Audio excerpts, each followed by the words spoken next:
नमस्कार दोस्तों, हर हर महादेव। जैसा कि आप लोग जानते हैं कि हम कई दिनों से अल्मोड़ा में हैं। आज की सुबह हम जाने वाले हैं जागेश्वर धाम बाबा भोलेनाथ के दर्शन करने। और जागेश्वर धाम का जो रास्ता है वो साफ सुथरा है, अच्छी खासी रोड है, कनेक्टिविटी है। हम लोग अपनी गाड़ी से ही आए हैं। अल्मोड़ा से जिनकी दूरी 35 किलोमीटर के आसपास है। रास्ते में हम गोलू देव जी के भी दर्शन करेंगे। गोलू देव जी को गौर भैरव शिव का अवतार माना जाता है और पूरे क्षेत्र में उनकी पूजा की जाती है। अत्यधिक आस्था वाले भक्तों द्वारा उन्हें न्याय प्रदान करने वाला माना जाता है।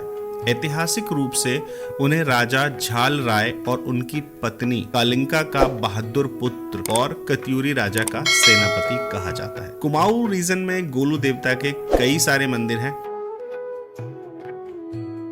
के बारे में ये कहा जाता है कि वो रक्षक के रूप में जो है विराजमान है और रक्षा करते हैं यहाँ के लोगों की।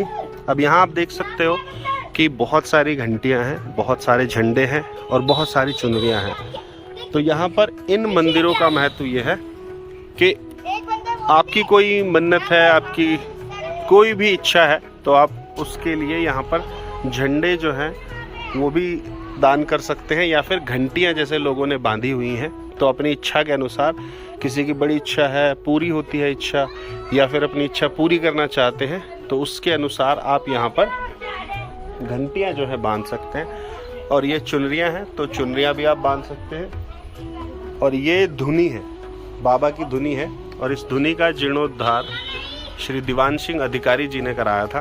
और ये धुनी जो है ये हमेशा इस तरीके से चलती रहती है। और श्री खेम सिंह ढेला दाना गोलू के पुजारी हैं, जो यहाँ पर अभी फ़िलहाल थे और अभी वो जो है उस तरफ चले गए हैं। तो यहाँ पर घंटियाँ हैं, लोग अपनी श्रद्धा अनुसार घंटियाँ बांधते हैं। और ये जो है गोलू देवता हैं जिन्हें रक्षक कहा जाता है, आते हैं। अगर आप जागेश्वर धाम जा रहे हैं तो हमारे अनुसार यहाँ पर आप जरूर आइए। ये जो मंदिर है गोलू देव जी का, ये आपके रास्ते में ही पड़ता है। और मंदिर जो है आप आएंगे तो आपको आसपास काफ़ी शांति जो है मिलेगी। अब कहा जाता है कि ये जो मंदिर है ये भी एक पहाड़ी पर स्थित है। ये देखो, ये आप देख रहे हो, ये पहाड़ का ही हिस्सा है और ये जो है ये बाद में बिछाया गया। तो चारों तरफ बहुत शांति और बहुत हरियाली। तो हमने दर्शन कर लिए हैं। आसपास मैं आपको दिखाता हूँ। ये देखो, एकदम फिल्म के सीन की तरह लगेगा आपको। यहाँ पर आप फोटो वगैरह भी खींच सकते हैं। तो यहाँ पर हम उधर से आए हैं और वहाँ से हमने गाड़ी यहाँ पर खड़ी कर दी। उसके बाद मंदिर में दर्शन किए और मंदिर के आसपास का जो एरिया है वो आप देख सकते हो, चारों तरफ पेड़ों से घिरा हुआ है। तो यहाँ पर उत्तराखंड में किसी भी आप शहर में किसी भी जगह चले जाओ तो आपको एकदम फोटोजेनिक व्यू मिलेंगे, सीनिक व्यू है। तो फोटो वगैरह अगर आपको क्लिक करनी है तो ये जस्ट मंदिर के सामने वो गोलू देव जी का मंदिर है और ये उसके सामने जो है ये आप देख सकते हो।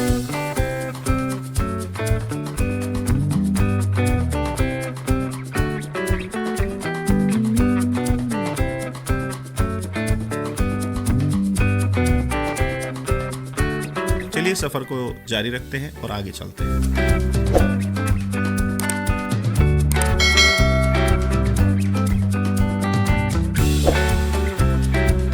आगे चलते चलते हम पहुंच जाते हैं चितई गोलू देव मंदिर। ये गोलू देव जी के प्रसिद्ध मंदिरों में से एक है चितई गोलू देव। यहाँ पर जैसे ही आप मंदिर में एंट्री करते हैं आपको बहुत सारे छोटे बड़े घंटे दिखाई देंगे और बजते हुए सुनाई भी देंगे, क्योंकि यहाँ पर बहुत सारी भीड़ थी। बहुत सारे लोग जो पहाड़ों की तरफ आते हैं, जो कुमाऊं रीजन में आते हैं, वो गोलू देव जी का दर्शन जरूर करते हैं। लोगों की धारणा ये है कि गोलू देवता भक्त को तुरंत ही न्याय प्रदान करते हैं। उनकी इच्छा पूर्ति के बाद भक्त मंदिर में घंटी चढ़ाते हैं। मंदिर के परिसर में हर आकार की हजारों घंटियां लटकी हुई देखी जा सकती है। गोलू देवता अपने घोड़े पर दूर दूर यात्रा करते हैं, अपने राज्य के लोगों से मिलते हैं और उनकी जो परेशानियां हैं उनको दूर करते हैं। उसके बाद लोग जो हैं अपनी इच्छा अनुसार, अपने सामर्थ्य अनुसार घंटियां जो है मंदिर में चढ़ाते हैं। तो यही कारण है कि यहाँ जितने भी गोलू देवता के मंदिर हैं, छोटे से बड़े मंदिर तक, सभी में बहुत सारी घंटियां जो हैं वो बंधी हुई मिलेंगी।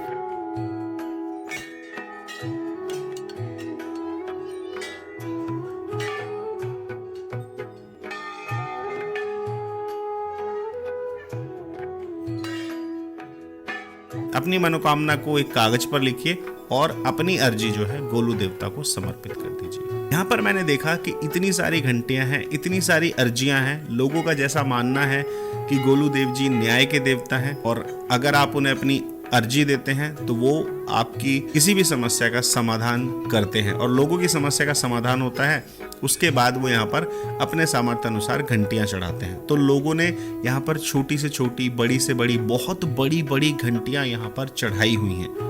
तो एक छोटी सी लाइन है, इस लाइन में आपको चलना है। लाइन में चलते हुए आप जाते हैं। हालांकि लाइन जो है थोड़ी नैरो होती है तो काफ़ी भीड़ भी हो जाती है। अगर आप वीकेंड वगैरह पे आते हैं तो काफ़ी भीड़ हो जाती है। अब भीड़ में चलते चलते आप जाओगे तो सामने आपको गोलू देव जी का छोटा सा मंदिर मिलेगा।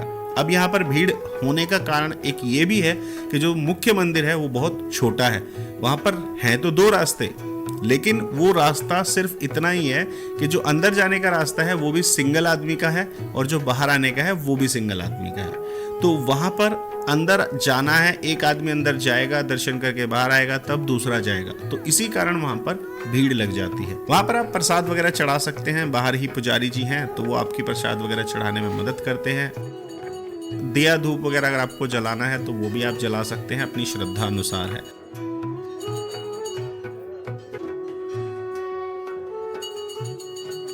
यहाँ पर एक हवन कुंड है जिसमें धुनी जो है रमी हुई है। वहाँ पर गोलू देव जी का घोड़ा है। वहाँ पर एक तेल का कनस्तर भी रखा है। अगर आप दिया जलाना चाहते हैं तो आपको तेल लाना पड़ेगा सरसों का। थोड़ा सा दिए में डालिए, बाकी सब आप इस डब्बे में डाल दीजिए ताकि ये बाद में भी इस्तेमाल हो सके।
तो जैसा कि हर मंदिर की अपनी अलग अलग मान्यता है, तो यहाँ पर भी ऐसा ही है। छोटा मंदिर है, आने जाने के लिए एक ही द्वार है तो और छोटा सा ही गेट है, तो जिससे कि एक ही आदमी जा सकता है, एक ही आदमी वापस आ सकता है। यहाँ पर 2 मंदिर है, दोनों मंदिर में सेम ही स्थिति है। दूसरे वाले मंदिर में भी एक ही गेट है। आप अंदर जाओगे और दर्शन करके बाहर आओगे।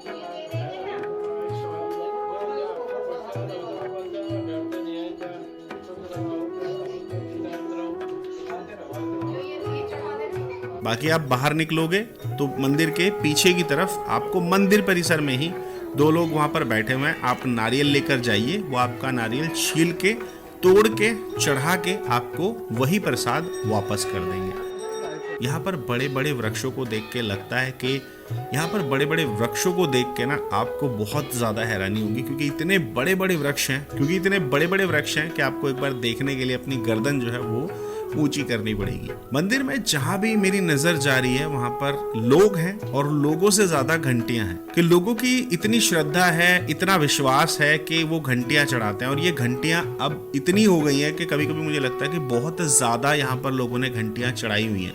लेकिन आस्था है, और आस्था जो है, जहाँ आस्था है वहाँ विश्वास है, और विश्वास के साथ तो काम जरूर हो जाता है।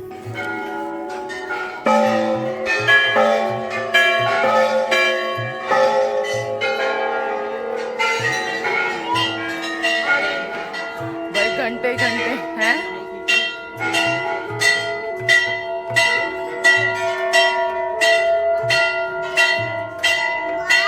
बजाएगा।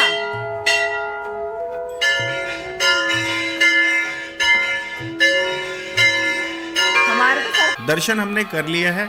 अब हम बाहर निकलते हैं। टाइम जो है वो 11 बजे के आसपास का हो गया है, तो अब भूख लगने लगी है। बाहर चलते हैं और कुछ नाश्ता वगैरह करते हैं। अब देखते हैं कि हमें यहाँ का लोकल कुछ खाने को मिलता है या फिर हम वही रेगुलर चीज़ें ही हमें खाने को मिलेंगी। तो मंदिर के पास ही एक छोटी सी शॉप थी। यहाँ पर पकौड़ी और ब्रेड वगैरह काफ़ी सारी चीज़ें थी इनके पास, तो हमने सोचा यहीं पे हम ब्रेकफास्ट कर लेते हैं। ये है मसाला आलू है ना, और ये रायता है खीरे वाला। ये खीरे का रायता ना, ये खीरे का रायता है, ये पकौड़ी है, और ये तो पता ही है, ये तो मिल ही जाती है आपको, जहरीला पदार्थ फिर भी चाहिए होता है इनके साथ। और ये चटनी है, ये यहाँ की स्पेशल है। चटनी किस चीज़ की है? भांग की, भांग के बीज की चटनी है भाई साहब। गाड़ी अपने आप चलेगी। लाओ लाओ ये लो भांग के बीज की चटनी, और ये भांग प्रिय गुरुदेव नमस्कार और पीने के लिए तैयार। एक घूंट में जानी चाहिए अंदर।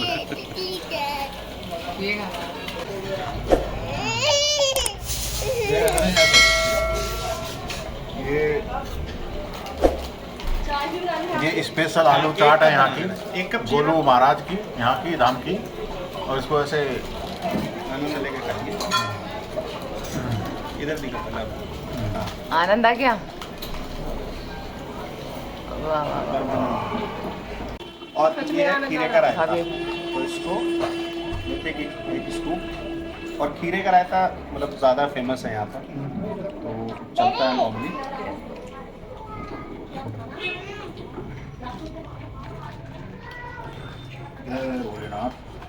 तो आलू मसाले वाले और खीरे का रायता।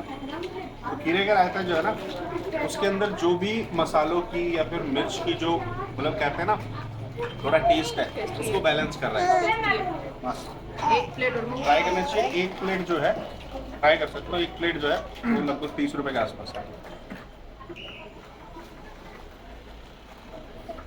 ये पकौड़ी है प्याज की, और ये है चटनी जो भांग के बीजों की मतलब चटनी है। इसको ऐसे डिप करना है। तो प्याज के पकौड़े का टेस्ट तो वैसे ही है जैसा रेगुलर हम बनाते हैं। चटनी जो है उसमें हल्का सा मीठा और खट्टापन है जो मज़ा दे रहा है। तो ये चीज़ ऐसी हल्का फुल्का नाश्ता कर सकते हैं। प्रॉपर खाने के लिए हम कोई और स्पॉट ढूंढेंगे, और नाश्ते के लिए एकदम बढ़िया। तो अभी हमने गोलू देव जी के दर्शन करे। गोलू देव जी के इस पूरे क्षेत्र में बहुत सारे मंदिर हैं। उनको न्याय का देवता कहा जाता है। और मंदिर में आपने देखा कि बहुत लोगों ने छोटी से बड़ी बहुत बड़ी घंटियां जो हैं वहाँ पर चढ़ाई हुई हैं अपनी अर्जियों के साथ। अब यहाँ से अब हम जा रहे हैं जागेश्वर धाम, क्योंकि मेन जो हमारा था वो तो यही था कि महादेव के दर्शन करेंगे। और अब जागेश्वर धाम जा रहे हैं यहाँ से 27 किलोमीटर के आसपास, और मेरे ख्याल से 40-45 मिनट लगने चाहिए। तो बस वहाँ चलते हैं, ताकि रास्ते आपको दिखाता हूँ। बहुत नैरो रास्ते हैं, छोटे छोटे रास्ते, और उसमें मतलब जिगजैग बहुत घुमावदार है। और उसमें क्या है कि कई जगह तो ऐसी आ जाती है जहाँ पे 2 गाड़ियाँ एक साथ नहीं निकल सकती, छोटी गाड़ियाँ, बड़ियों की तो बात ही छोटी। तो रास्ते दिखाता हूँ आपको, और उसके बाद लेके चलते हैं जागेश्वर धाम। हर हर महादेव।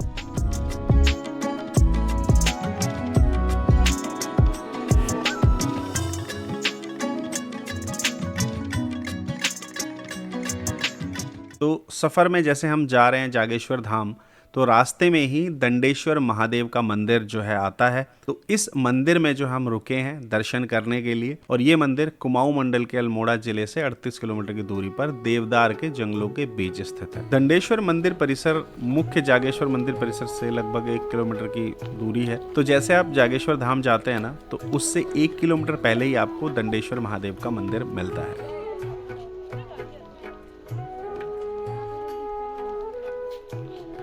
अब यहाँ पर एक बड़ा मंदिर है और छोटे बड़े मिला के 14 अधीनस्थ मंदिर हैं। इस क्षेत्र का सबसे बड़ा और ऊंचा और विशालतम मंदिर है। यहाँ सबसे बड़ा जो मंदिर है वो दंडेश्वर महादेव है।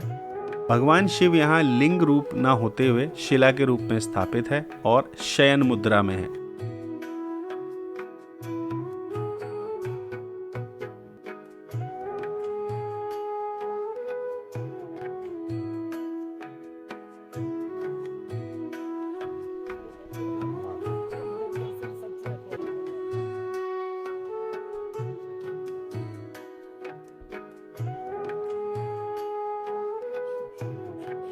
तो यहाँ के पंडित जी ने इस मंदिर से जुड़ी दंत कथा के बारे में बताया। भगवान भोलेनाथ को समर्पित एक ऐसा मंदिर जहाँ पर ऋषि मुनियों ने उन्हें श्राप दिया था। अब मान्यताओं के अनुसार भगवान शिव को यहाँ पर श्राप मिला था, तब से इस मंदिर का नाम दंडेश्वर पड़ गया। भोलेनाथ यहाँ लिंग रूप में नहीं, शिला रूप में स्थापित है। ये पहला धाम दंडेश्वर है और दूसरा जागेश्वर और तीसरा वृद्ध जागेश्वर है।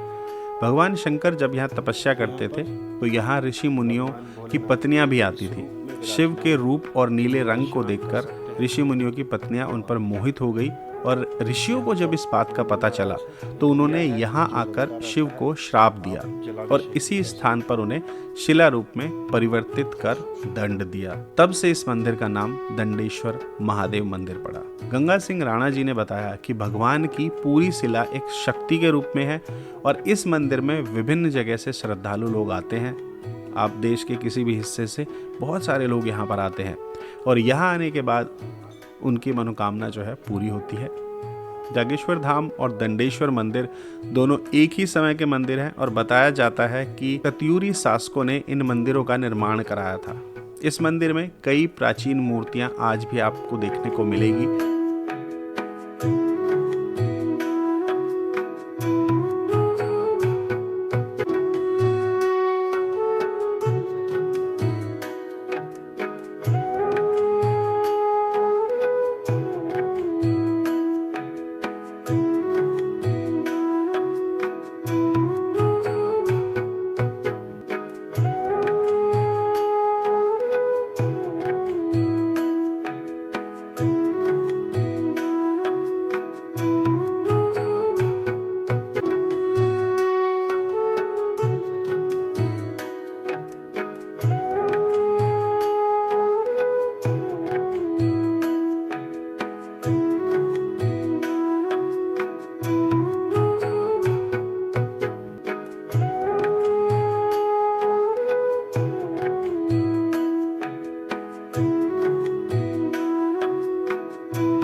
तो यहाँ पर कुल मिलाकर बहुत सारे मंदिर हैं, जैसे कि आप यहाँ देख सकते हैं, छोटे बड़े सब मंदिर हैं। शिवलिंग यहाँ पर हैं और ये जो मंदिर है ये भगवान दंडेश्वर महादेव को समर्पित है और इस मंदिर में भगवान जो है स्वयंभू शिवलिंग के रूप में है। तो जलाभिषेक अगर आप करते हैं तो चरणों की तरफ करिए। हमने यहाँ दर्शन करे, मंदिर के अंदर भीड़ नहीं है। मंदिर मतलब बहुत ही शांत वातावरण है मंदिर के अंदर और बहुत ही अच्छा लगता है जब हम इस तरीके के पुराने मंदिरों में आते हैं। मतलब ये कहा गया है कि बहुत पुराना मंदिर है ये और वो आपको मंदिर को देख के भी लगने वाला है।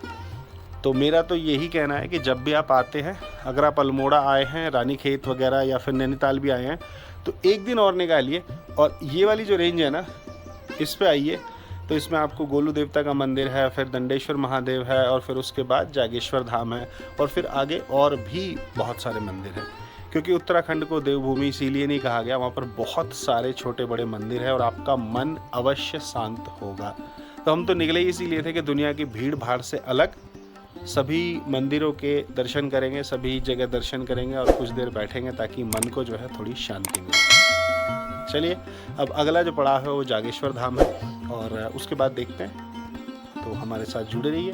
हर हर महादेव। अब हम जा रहे हैं आगे महादेव के दूसरे रूप के दर्शन करने, जागेश्वर धाम में। और जागेश्वर धाम के बारे में ये कहा जाता है कि ये पांडवों ने बसाया था और यहाँ पर भगवान ने साक्षात दर्शन दिए थे और इस स्थान की इतनी महत्वता थी कि यहाँ पर सभी की मनोकामना पूरी होती थी। लेकिन फिर हुआ क्या कि अच्छे की भी मनोकामना पूरी हो रही है और बुरे की भी मनोकामना पूरी हो रही है।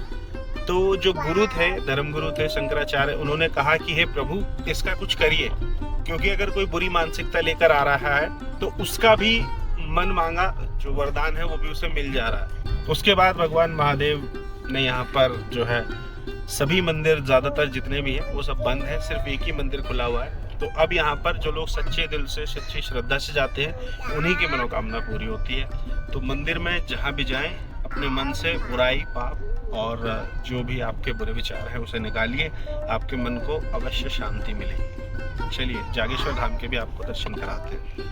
हर हर महादेव। तो वो सामने जागेश्वर धाम है और हम पहुंच गए हैं। ये है पार्किंग। तो वैसे तो लोगों ने साइड में भी गाड़ियां लगाई हुई है, लेकिन अगर आप आ रहे हैं तो थोड़ा सा इस चीज़ का ध्यान रखना कि यहाँ पर पार्किंग है और फ्री पार्किंग है। तो जैसा स्पेस आपको मिलता है आप उस हिसाब से यहाँ गाड़ी लगा सकते हैं। कुछ लोगों ने थोड़ा गैप अप छोड़ के भी गाड़ियाँ लगाई हुई हैं, अगर हम ठीक से लगाएं तो और ज़्यादा गाड़ियाँ आ सकती हैं। ये सीधा रोड है जिससे हम आए हैं अभी, और ये आगे जाके वो जागेश्वर धाम है। तो चारों तरफ घने पेड़ों से घिरा हुआ जागेश्वर धाम। दर्शन करेंगे और आपको भी कराएंगे अगर अंदर मोबाइल ले जाना अलाउ है तो यहाँ पे पुरातात्विक संग्रहालय भी है। ये देखिए पुरातात्विक संग्रहालय जागेश्वर धाम। तो ये सामने जागेश्वर धाम हम पहुँच गए। नीचे पार्क भी है, क्योंकि उत्तराखंड में तो हर जगह जहाँ मैदान है वहाँ पार्क ही पार्क है, आप कहीं भी रुक सकते हैं। प्रसाद वगैरह के लिए दुकानें यहाँ पर हैं। और पीछे जो दंडेश्वर महादेव थे उनके मुकाबले तो यहाँ ज़्यादा बसावट है।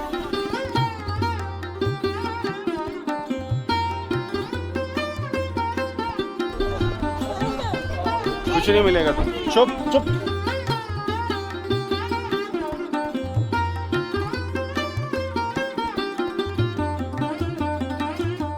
यहाँ पर गेस्ट हाउस भी है, ये रे Durga guest house, Krishna guest house, छोटे छोटे गेस्ट हाउस। ये जगन्नाथ रेस्टोरेंट शुद्ध शाकाहारी और दुर्गा गेस्ट हाउस।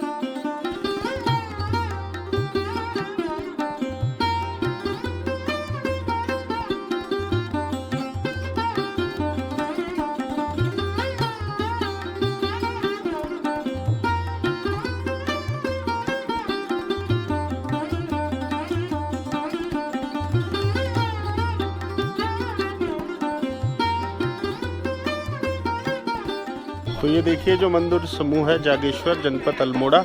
तो यहाँ पर सारी चीज़ें जो हैं इस शिलालेख पर लिखी गई हैं कि जागेश्वर मंदिर समूह कैलाश मानसरोवर के प्राचीन यात्रा मार्ग पर स्थित है। ऐसी मान्यता है कि भगवान शिव के 12 ज्योतिर्लिंगों में से एक है तथा जगत गुरु आदि शंकराचार्य ने इस स्थान को भ्रमण किया और इसकी मान्यता को पुनर्स्थापित किया।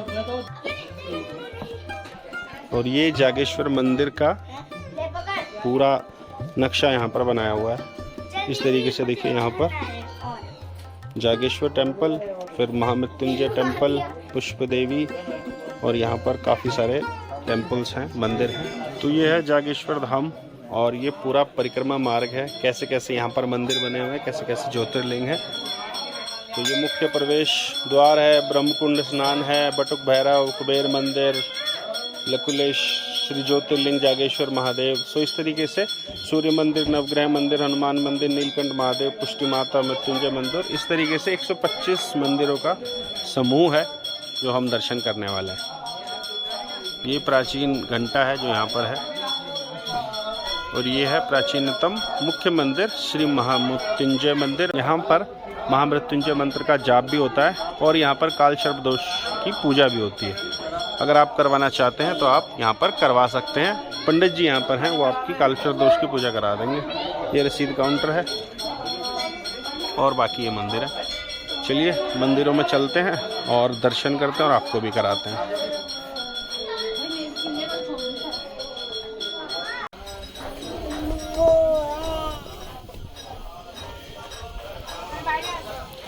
तो ये जो है ये वाला प्राचीन, सबसे प्राचीन और सबसे मुख्य मंदिर है, वो अंदर गर्भगृह में कैमरा ले जाना अलाउ नहीं है।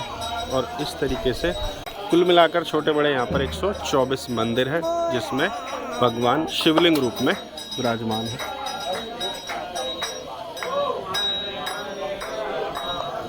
तो ऐसा माना जाता है कि पूरे विश्व में काल सर्प दोष यदि किसी को है तो वो यहाँ पर आकर पूजा करा सकते हैं। काफ़ी लोग अंदर करा भी रहे हैं।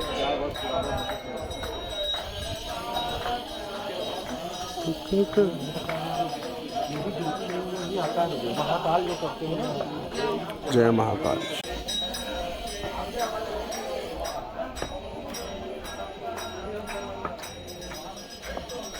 जय श्री बजरंगबली। ओम ह्रीं ह्रीं दक्षिणेश्वर। मुखी श्री हनुमान मंदिर। कोई नहीं ले रहा हूँ मैं, चलो।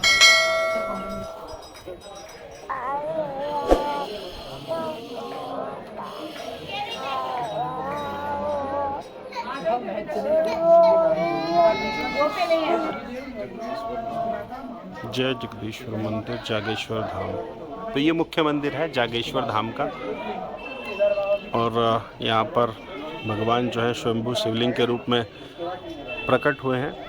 आप यहाँ पर काल सर्प दोष की पूजा भी करा सकते हैं। अंदर काफ़ी लोग हैं जो काल सर्प दोष की पूजा करा रहे हैं। तो बाकी जानकारी के लिए आप पंडित जी से बात कर सकते हैं।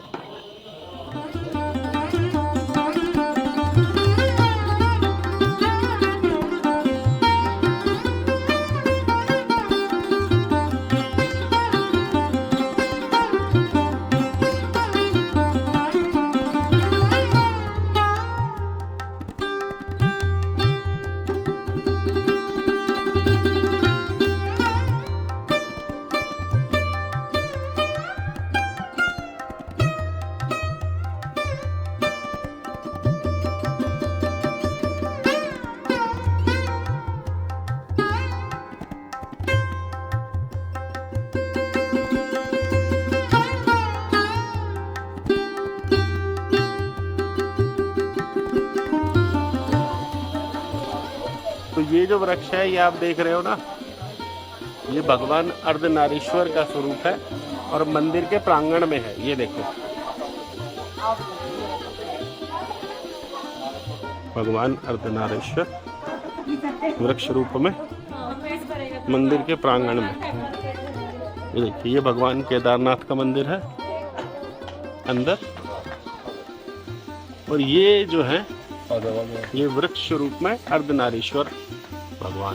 ये देखिए, तो भगवान भोलेनाथ के कुल 1008 नाम है, जिसमें से 108 जो है वो ज़्यादा महत्वपूर्ण है। उसी तर्ज पर यहाँ पर भगवान भोलेनाथ के 108 छोटे बड़े शिवलिंग हैं।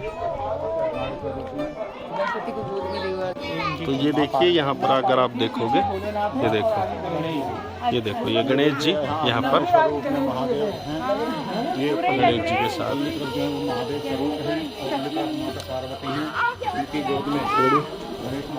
तो पंडित जी, अगर हम ये कहें कि कितने पुराने यहाँ पर सारे मंदिर हैं? ये मंदिर तो द्वापर और त्रेता के हैं, आज के नहीं है। जब भगवान रामचंद्र जी का शासनकाल था या कृष्ण भगवान का शासनकाल था, उस समय के मंदिर है। क्योंकि स्वयंभू पिंडी है तो आदि और अनादि काल से। तो द्वापर और त्रेता में क्या होता था कि सारे मंदिर लकड़ी के बनाए जाते थे। अच्छा। 8वीं सदी में जब ये मंदिर बिल्कुल सड़ और गल गए थे तो कतुरी वंश के शासक राजा शालिवाहन ने इनका जीर्णोद्धार किया। आज से 1300 वर्ष पहले। 300 वर्ष पहले। 1300 वर्ष पहले। तो आज के मंदिर नहीं है, ये उस समय के मंदिर है जब ये लव कुश का हवन कुंड है। लव कुश ने इसमें हवन किया था। तो जो लव कुश ने, तो जो ये कहा जाता है कि पांडवों द्वारा स्थापित किए गए थे, पांडव अपने काल में आए यहाँ पर, उन्होंने पूजा अर्चना की। एक यहीं पर पांडवों का नौला है जिसको पन्नो नौला बोलते हैं। अच्छा। वहाँ वो स्नान करते थे, यहाँ पूजा पाठ करते थे। अच्छा। ये देवी देवता आए और उन्होंने पूजा की। भगवान रामचंद्र जी का पूजा का वर्णन है, लव कुश के पूजा का वर्णन है। ये मंदिर जो है सतयुग के ही हैं। सतयुग के हैं। सतयुग के और स्वयंभू शिवलिंग है यहाँ। स्वयंभू सारे स्वयंभू शिवलिंग। जितने भी 12 ज्योतिर्लिंग हैं, इनकी उत्पत्ति का आज तक कोई भी पुराण नहीं बताया पाया कि ये कब से, जब से सृष्टि है तब से ये शिवलिंग तो स्वयंभू है ना। ये सारे स्वयंभू हैं। केवल एक स्वयंभू जागेश्वर जी, सारे स्वयंभू हैं। हाँ, बाकी उनके साथ ये लिंग है। अच्छा, धन्यवाद।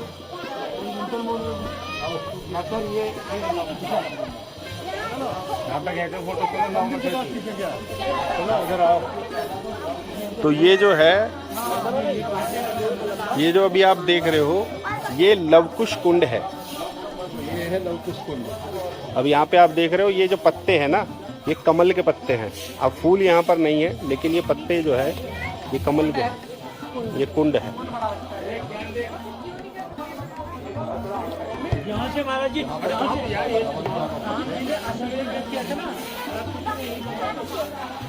जब राम जी ने अपने यज्ञ किया था तो लवकुश जी ने उस घोड़े को यहीं पकड़ा था और लवकुश जी ने यहीं हवन किया था। तो जैसा कि आपको पता होगा कि भगवान श्री राम ने जब अश्व को छोड़ा था अश्वमेव यज्ञ करने के लिए, तो उसके बाद यहीं इसी जगह लवकुश ने उस अश्व को पकड़ा था और यहाँ पर फिर ये हवन कुंड बना है। तो इसे कुंड कहा जाता है, लवकुश कुंड कहा जाता है। तो ये आप देखिए कुल मिला के छोटे बड़े यहाँ पर बहुत सारे मंदिर हैं जो भगवान को समर्पित हैं।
तो वैसे तो सभी मंदिर जो है भगवान भोलेनाथ को ही समर्पित है।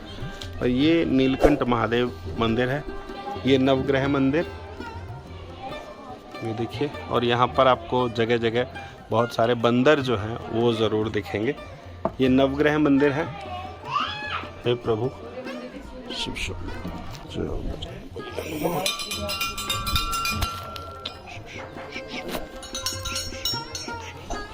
यहाँ पर हनुमान जी का मंदिर है और बाबा नीम करोली जी की यहाँ पर तस्वीर है।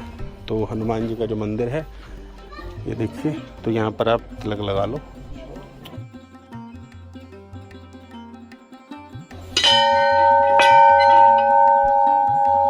ये पुष्टि माता मंदिर है।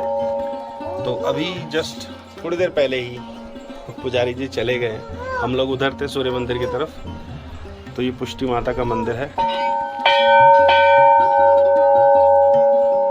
तो ये है हमारी विरासत और हमारा गौरव। तो यहाँ पर आइए और उस शक्ति और उस शांति का अनुभव करिए जो यहाँ पर प्रकृति के द्वारा बनाई गई है। दूध बंदर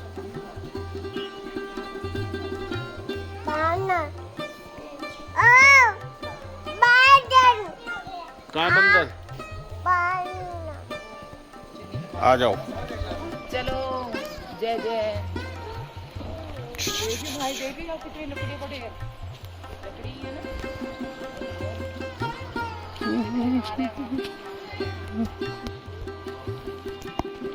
देव दिव्यांश जागेश्वर धाम।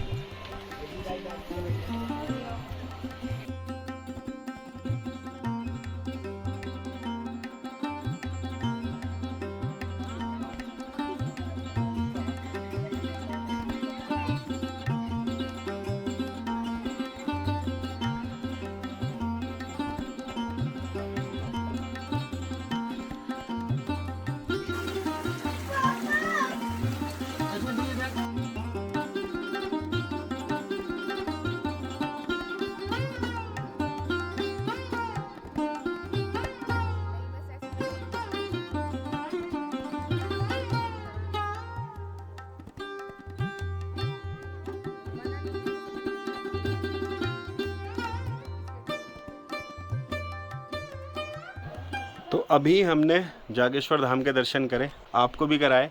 और ये वाला जो मंदिर है अभी, ये कुबेर महाराज को समर्पित है।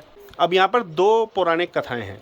पहली कथा के अनुसार क्या है कि कुबेर महाराज ने यहाँ पर आकर भगवान भोलेनाथ की तपस्या की थी, उन्हें प्रसन्न किया था, और तब भगवान भोलेनाथ ने उन्हें यहाँ दर्शन दिए थे। और उसके बाद यहाँ पर अब कुबेर महाराज जो हैं वो एक मुखी शिवलिंग के रूप में स्थापित है। दूसरी कहानी ये है कि दूसरी मान्यता ये है कि जैसे लोगों का रोजगार वगैरह नहीं चलता था, तो यहाँ पर ब्रह्मा जी ने कुबेर जी की स्थापना करी थी। तो जिन लोगों का बिज़नेस वगैरह नहीं चल रहा है या कोई भी परेशानी है, या वो चाहते हैं कि उनका बिज़नेस और बड़ा हो जाए, तो वो यहाँ पर आकर दर्शन कर सकते हैं, पूजा पाठ कर सकते हैं। पूजा होती है, पंडित जी यहाँ पर बैठे हैं। तो अब हमने जागेश्वर धाम के दर्शन कर लिए। वहाँ पर कुल मिलाकर बहुत सारे 125 मंदिर हैं। सभी भगवान के दर्शन करें, कुबेर महाराज के भी दर्शन करें। और अब जो है आज का दिन मतलब अभी समाप्त नहीं हो रहा है। अभी हम कोशिश करेंगे वापस रानीखेत जाने की, अगर हम पहुंच पाए, क्योंकि अंधेरा होने वाला है और हम यहाँ से निकल रहे हैं। और बस यहाँ से निकलते हैं और उसके बाद आपको फिर से ज्वाइन करते हैं। बाकी अगर वीडियो आपको अच्छी लग रही है तो आप वीडियो को लाइक करिए और चैनल को सब्सक्राइब करिए। हर हर महादेव।